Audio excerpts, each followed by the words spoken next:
Greetings and salutations, everyone. I hope everyone is still doing well, and welcome to this early morning bonus upload. Before we jump on into it, a couple quick links.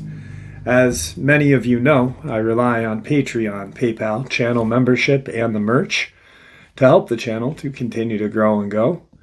Links to Patreon, PayPal, and channel membership is in the description below. Merch displayed directly under the video. Also, Dogman, Frightening Encounters, Volume 1 through 3, the audiobook versions.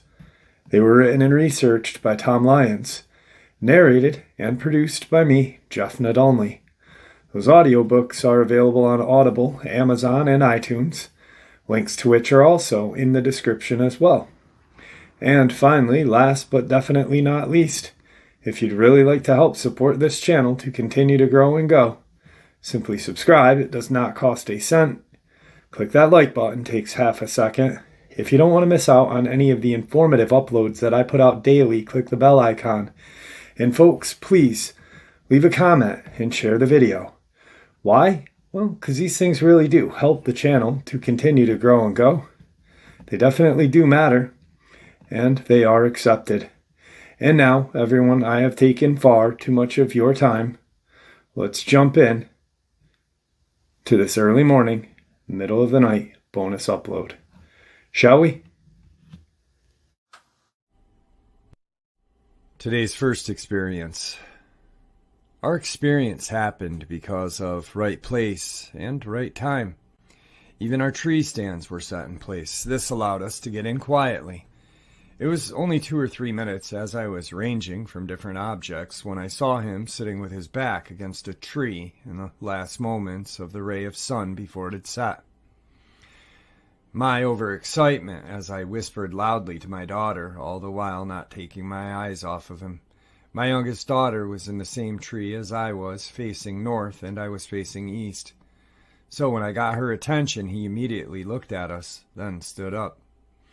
He never used his hands to help himself get up. Rather, he effortlessly stood and stepped behind the tree he had been sitting against. We could then see his hands on either side, and he kept peeking around the tree. He had at least one eye on us the entire time, and on several occasions he poked his entire head around. He was slow but deliberate. While I was keeping my eye on him and my daughter had my rangefinder, I was feeling behind me to get my phone out of my pack. Although it seemed like an eternity, it was probably less than a minute before he walked straight away, keeping the tree he was behind between us. We could hear him going down the hill, then it went quiet. In all my years, people on occasion would ask me what I thought about them or if I thought Bigfoot exist. My response was, there's a lot of country that nobody ever gets into, even hunters. Most get a few hundred yards away from their vehicles or road hunt. Even if they get deep into the back country, there are millions upon millions of acres of big canyons, trees sometimes so thick for miles it's hard to get through. I've known elk to be on one side of the hill, and after glassing for hours, do you finally see him? Some herds are 40 to 100 plus elk, and they just disappear and blend in. Now you take a small group of 3 to 6 or so individuals that come out in low light or dark to feed, travel, water, and the odds of seeing one goes down dramatically. A black bear has a range of 10 to 26 miles. A mountain lion ranges 25 to 800 square miles. The toms range the most, 800 plus square miles of the canyon's thick brush off the beaten path where few or nobody goes. The odds of seeing one, remember, you have to be looking in the dark, is slim to none. Will I or my kids ever encounter another? Most likely not. I think their range is at least as big or bigger than a mountain lion because you have 4 to 6 or so mouths to feed. If it's like a tom mountain lion, that's 29 times 29 equals 841 square miles. If they need double that, it's 40 times 40, 6 100 square miles. If they are on constant move, following good food source as they move a mile or so each night, and they can go zigzagging through the thickest and most remote country in the dark, if you had that group that was next to your territory on opposite side, the two groups could be 80 miles apart. That's a huge amount of territory. Even if you cut that in half to the size of a tom mountain lion, that's still a huge area. Then it's almost impossible for an average person to see. Sasquatch, I can tell you we saw more than one the following day. We saw a younger looking female with an infant no more than 800 yards from the night before. Were beautiful, fit, and moved effortlessly as they walked. The hair was clean like a bear. The hair was reddish brown, 4 to 6 inches, the female, and the young were jet black, 4 to 6 inches long, thick, but not thick like a bear, as you could see the skin through the hair, and there were parts that were rubbed from probably walking. On the other hand, because we know so little about them, it's now constantly on my mind. I can't sleep at night out in the mountains anymore. I just lie there and listen. My kids, they are just as uneasy. So that part of me wishes I had never seen one. So you say you want to see one of these creatures. I'd approach it like you were hunting, say, elk or deer. The one thing they need is water and a decent amount of clean water. It doesn't need to be clean as in clear, but not stagnant. Next would be cover, like thick trees in a deep, steep canyon or rocky ledge or cave. They will have to feel absolutely safe and have multiple escape routes.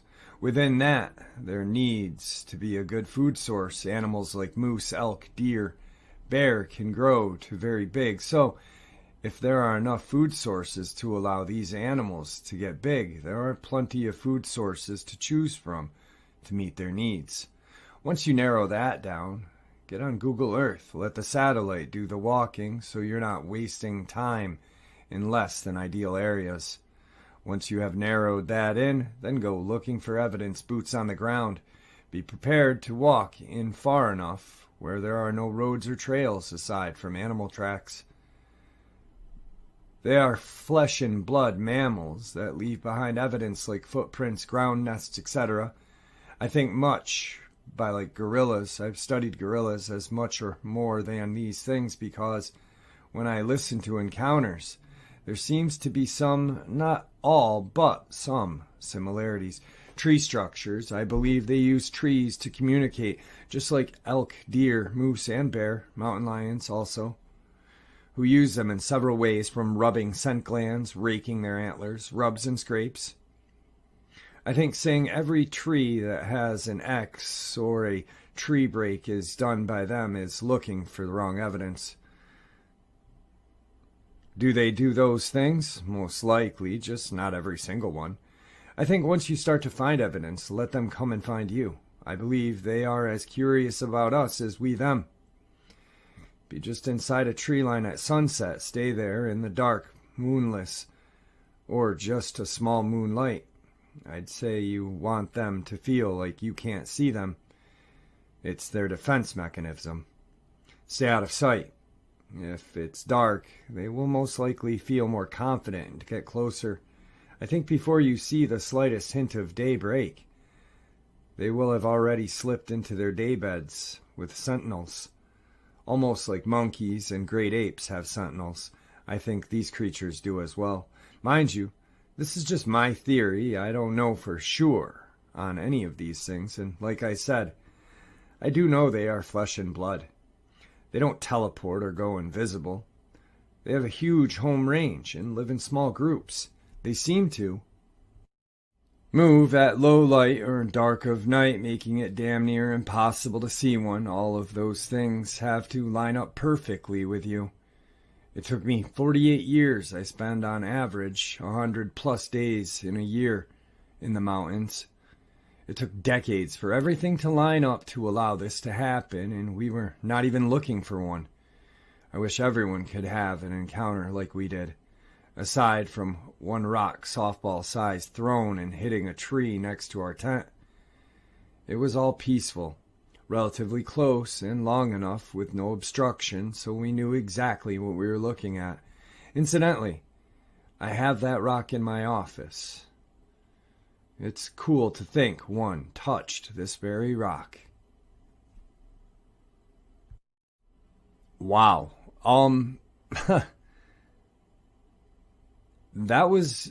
I really enjoyed that. Those are the encounters that, and the people telling that encounter are the ones that really kind of solidify it for me.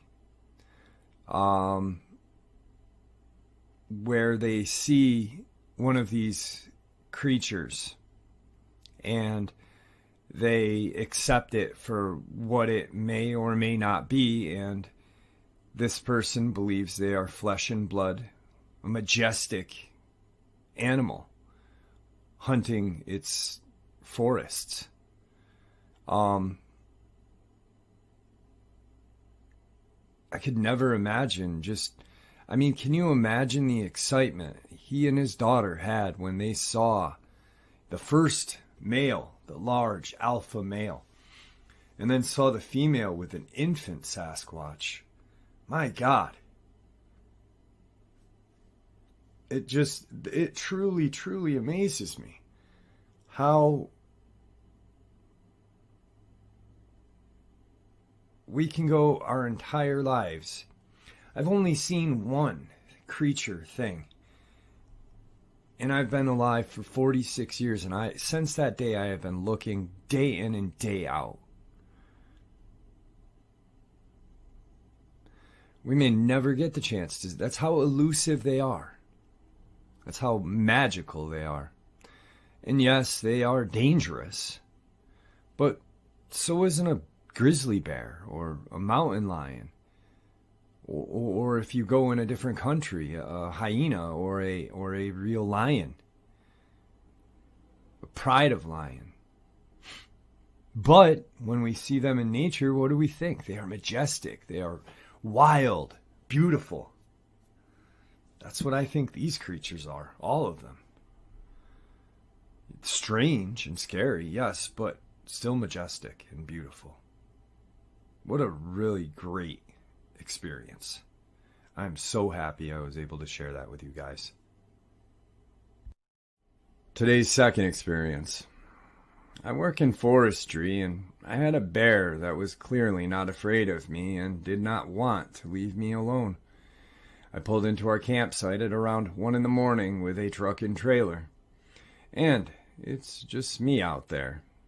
I got out and set up the 2 generators, one for the trailer so I didn't freeze to death, and one to keep the equipment we use warm so we can actually use it in the morning, and the batteries didn't die. I also got there late because I was having truck issues that I had no idea what the cause was. It just kept dying, and then it'd be fine, repeating over and over. I set up the generator for the trailer, and as I was getting the second out of the truck, I heard a branch snap loudly. I stop and listen, and I can hear more branches snapping and some rustling in the trees about 50 meters away into the trees. It's getting closer. I thought it was a person at first, so I yelled, "Who's there?" I got no reply. The noises come right up to the edge of the clearing I'm in, a circle, maybe 40 meters across, then stop, and I know whoever it is sitting there watching me. After 15 seconds of me listening hard, half in the truck, I see 2 eyes appear, and then they rise about 6 feet into the air. I could tell it was a bear by the way it moved, which was a relief because, for one, it wasn't a Dogman or a Sasquatch, and 2, because I knew there were only black bears around here, no grizzlies, but I didn't have anything to really defend myself, no bear spray or a gun or bear bangers. So I yelled at the bear, nothing. I hopped in the truck and pulled on the air horn. It didn't even move. I slowly walked over to the trailer, which was still hooked up to the truck, and grabbed a pot and pan and started smashing them together, all the while yelling. And it still didn't move at all, just stood there staring at me. It wasn't making any noises either, no huffing or pawing at the ground, like I knew bears to do when they were upset. But that didn't exactly put my mind at ease, considering this thing was clearly not afraid of me. Eventually, after about 15 minutes of making loud noises and doing nothing but staring at me, it finally dropped to the ground, turned, and started walking away.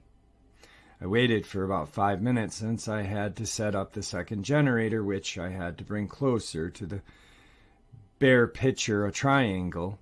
I was at a corner, the bear was at another, and where I needed to bring the generator was at the third.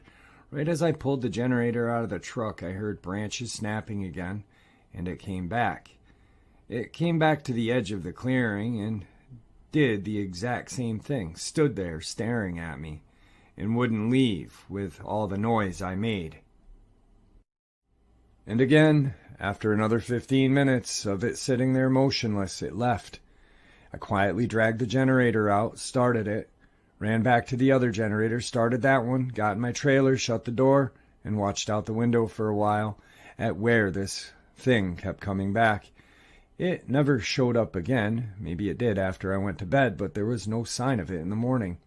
So yeah, that's my bear, in quotations, that wouldn't F off experience. Not exactly the most insane thing that's ever happened to someone, but it was intensely disturbing knowing that this thing could have easily killed me, wasn't scared of me, didn't want to leave, remained perfectly still staring at me for such a long time, and that I couldn't do a thing about it because I had half set up the trailer already and could not leave quickly. And even if I could, there was no guarantee my truck was going to start. And I still had a job to do that required me leaving the safety of the truck and go closer to where the bear, in a way that would mean if it decided I was worth the trouble, it could get to me faster than I could get back to my truck. Also, I had a bear charge my truck down at top speed up north, then decided halfway to me that I was a lot bigger than it was and it wasn't worth it. Everybody knows how fast bears are, but there's a difference between reading the number 50 kilometers or even seeing a video and seeing it in person. An animal that big has no business moving that quickly. It's so unnatural. Also heard plenty of very odd noises that night, and the feeling of being watched is nearly constant. I stay overnight in the middle of nowhere alone on a regular basis for my job, and it's very easy to psych yourself out late at night, alone, with no way to contact anyone except unreliable GPS text messaging and hours from anything resembling civilization. I've been doing this for years, and I'm still not used to it. Today's third experience. I was off-roading with some buddies back home in eastern New Brunswick on the Bay of Fundy, and this trail we do ends up on some water. And it's a site for an old ammunition depot from World War II. Now, we've been here many times during the day and sometimes at night. You can drive into and through this massive old structure, and up the hill is the admin building for said site from World War II. It's pretty far in the woods. At the very top of that hill are some grave markers from hundreds of years ago. We were told they're old pirate graves. We live on the coast. Not at all something I doubt being real. We were there one night in the big building having a fire, and we all saw and heard something quite large scramble up the side of the building and start running on top of it. Now there's a dozen of us. They're so clearly not just one person seeing something crazy. There's nothing in the woods of eastern Canada that should be able to climb as quickly as what we saw. Black bear maybe, but this thing basically ran up the side of this 4-storied structure and then ran across the top in moments. We got into our trucks and hightailed it out of there. On another occasion, we were exploring the admin building, which is 3 stories, concrete, had been abandoned since World War II. We go all the way to the top, nothing weird. Coming back, an entire room on the 2nd story is filled with lit candles, but no one around whatsoever. Again, we ran the F out of there. Now this one, I will admit, was probably an elaborate prank, since lots of people would go there and mess around, since it was fun off-roading trail with some history at the end of it. But the animal climbing we saw still, to this day, mystifies me. Today's 4th terrifying experience.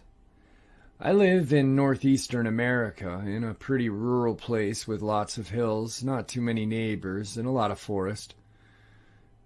Well, I had headed out with my mom down our backyard, which is large and relatively clear for about 100 feet, then switches to woods.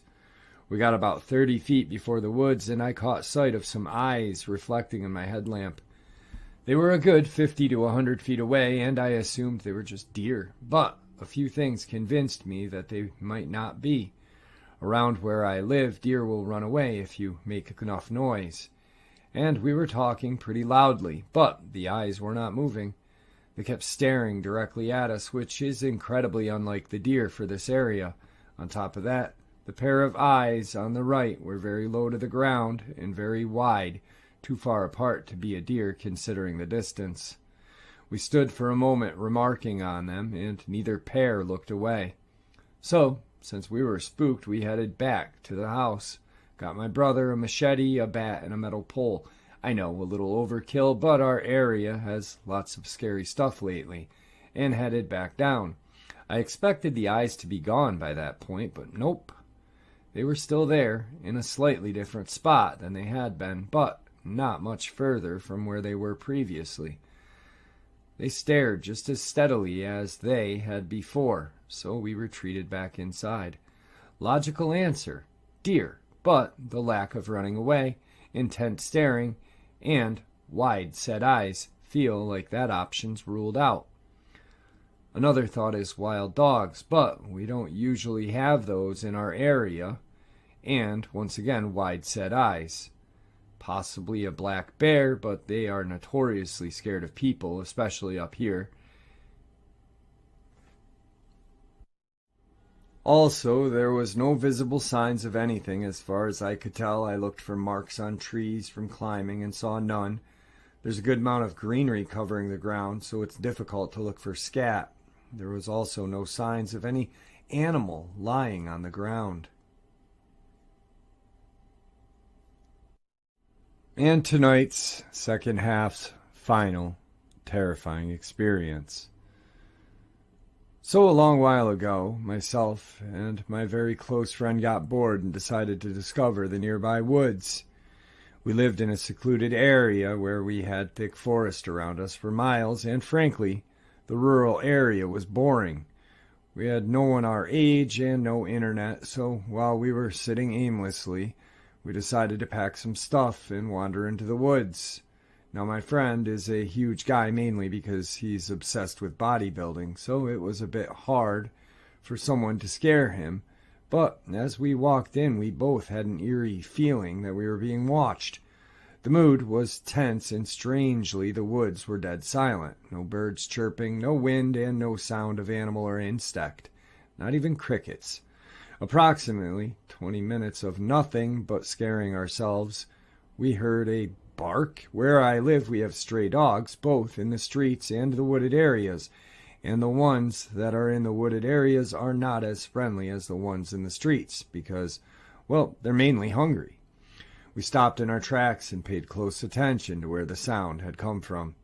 It was coming from our left and sounded pretty close. However, as the bark kept on, we both realized there was something off about it.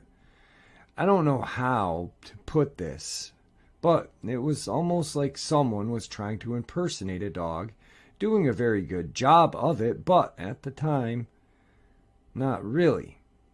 Then we realized another odd thing about our supposed canine friend. The bark was repetitive, like it was playing on a speaker on repeat. My friend said that something is off, and he was genuinely creeped out. And I'm not going to lie, I was shaking. You might say it's quite natural to get creeped out in the woods in the middle of the night, in the middle of nowhere, but this was different. Every single fiber on our bodies wanted us to get the F out of there, but we were too scared to move. Finally, I told my friend to run, and quite reluctantly he obliged. We ran like our lives were depending on it, and still felt like that thing was chasing us. We were out of breath when we found our way back, and my buddy said he heard branches breaking as we were hauling out of there. And he was on the verge of crying hysterically out of pure fear. Strangest thing, however, is the fact that we both live in a country which has nothing to do with America, let alone Native American culture. What do you all think might be stalking and chasing us back there? And there you have it, folks. I do hope you all enjoyed this early morning, middle of the night bonus as much as I enjoyed sharing it with you. I'd like to thank you for supporting the channel. It is your support, after all, that helps this channel to continue to grow and go, and what gives us all a place and a chance to share our experiences and theories, judgment-free. Everyone is simply treated with the respect that we deserve.